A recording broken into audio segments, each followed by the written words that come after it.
Hai, Assalamualaikum. Selamat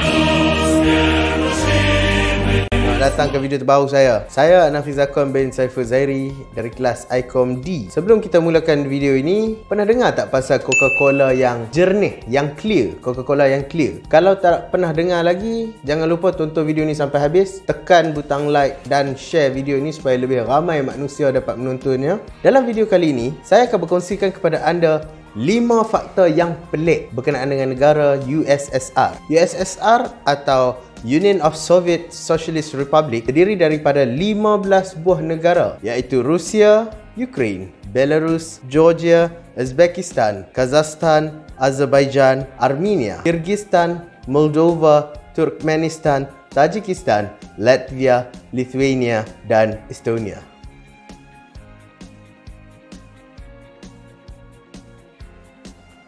Okey komrad, faktor yang pertama yang akan saya kongsikan dalam video kali ini ialah ada sebuah jabatan kerajaan pada zaman Soviet Union telah ditubuhkan untuk mengkaji otak Lenin. Komrad Vladimir Ulyanich Ulyanov atau lebih dikenali sebagai Vladimir Lenin adalah seorang ahli revolusi dan ahli politik Rusia. Beliau juga merupakan premier kepada Soviet Union atau lebih dikenali sebagai Perdana Menteri Soviet Union yang pertama melalui parti beliau iaitu Bolshevik. Selepas kematian beliau pada tahun 1924, otaknya telah diasingkan dan disimpan di dalam formaldehyde. Saya akan letakkan gambar formaldehyde di mana-mana saja. Bukan itu saja, mayat beliau juga disimpan di Lenin Mausoleum yang terletak di Red Square, Moskow. Jika beliau masih hidup pada tahun 2020, usianya telah mencecah 150 tahun. Adakah mayatnya sudah reput? Tidak, sama sekali tidak saudara. Ini kerana mayatnya masih dipelihara dengan rapi. Kulitnya diganti dengan plastik-plastik sebagai maintenance. Walau bagaimanapun, otak Lenin berada di tempat lain iaitu Moscow Brain Institute. Pelik kan? Badan di tempat lain, otak di tempat lain. Ini pelik tetapi benar.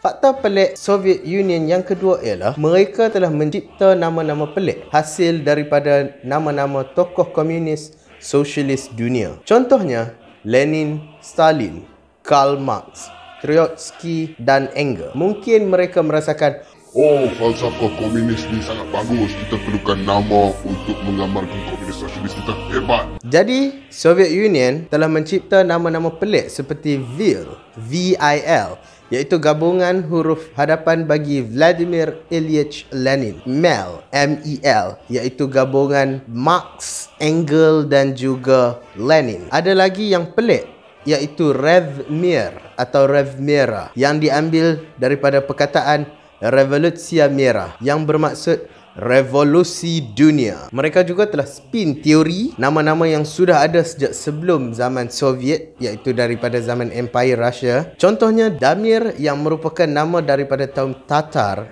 di Russia. Mereka spin dan menyatakan nama Damir itu bermaksud Das Zdravstvuyet Mirovaya Revolutsiya, yang bermaksud hidup revolusi Rusia. Semua ini memang tak masuk akal. Stalin tidak begitu popular kerana tidak ramai suka Papa Joe.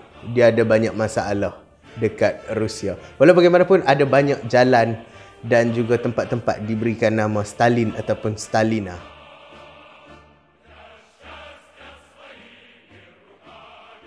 Okey komrad, kita ke fakta yang ketiga. Tahukah anda yang Soviet Union telah mencipta Coca-Cola jernih? Ya, Coca-Cola yang jernih seperti air kosong. Ceritanya begini, General Georgy Zhukov, seorang panglima tentera USSR, telah diperkenalkan dengan Coca-Cola daripada Amerika Syarikat dan beliau suka kepada Coca-Cola tersebut. Coca-Cola tersebut telah diperkenalkan oleh rakan sejawatnya, Panglima Tertinggi Angkatan Bersekutu Dwight Eisenhower yang seterusnya menjadi Presiden Eisenhower yang juga penggemar minuman tersebut. Namun begitu, Coca-Cola dianggap sebagai simbol imperialisme barat. Zhukov kemudian bertanya sama ada Coca-Cola boleh menghasilkan dan dikemas untuk menyerupai vodka.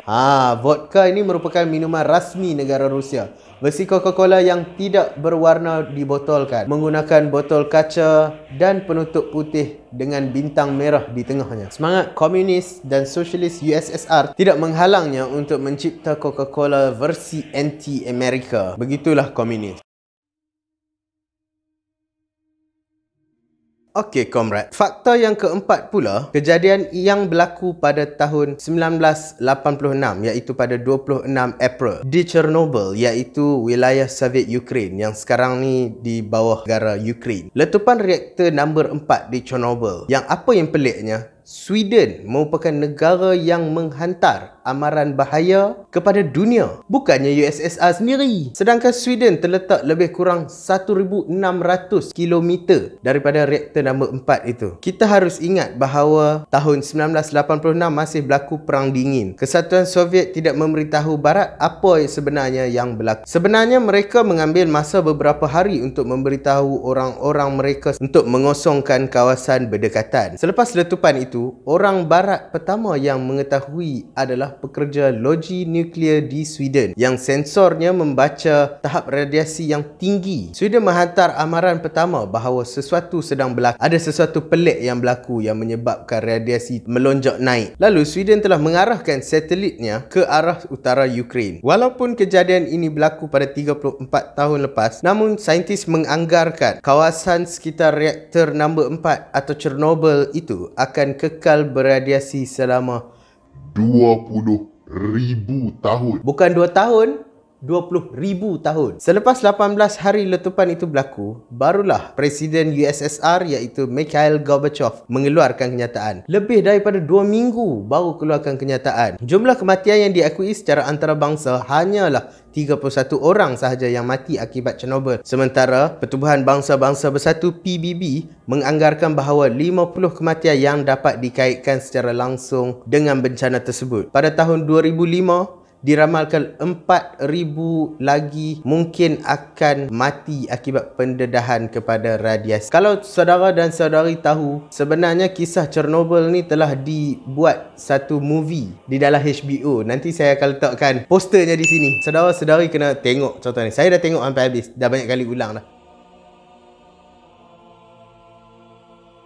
Baiklah komrad, kita ke fakta yang terakhir yang akan saya kongsikan dengan komrad semua, iaitu pada tahun 1991 USSR telah pun berpecah dan telah menjadi negara-negara yang seperti saya sebutkan tadi, gabungan 15 buah negara. Namun pada tahun 2020 masih ada orang Rusia yang percaya USSR masih wujud. Mereka masih menggunakan pasport USSR. Ada juga pihak yang menjual pasport palsu. Malah ada juga yang mengaku bahawa diri dia adalah Presiden USSR. Antaranya Sergei Taraskin. Pelik, pemimpin terakhir USSR adalah Mikhail Gorbachev yang telah meletak jawatan pada 26 Disember 1991. Okey komrad, itu sahaja fakta yang pelik yang saya kongsikan dalam video kali ini.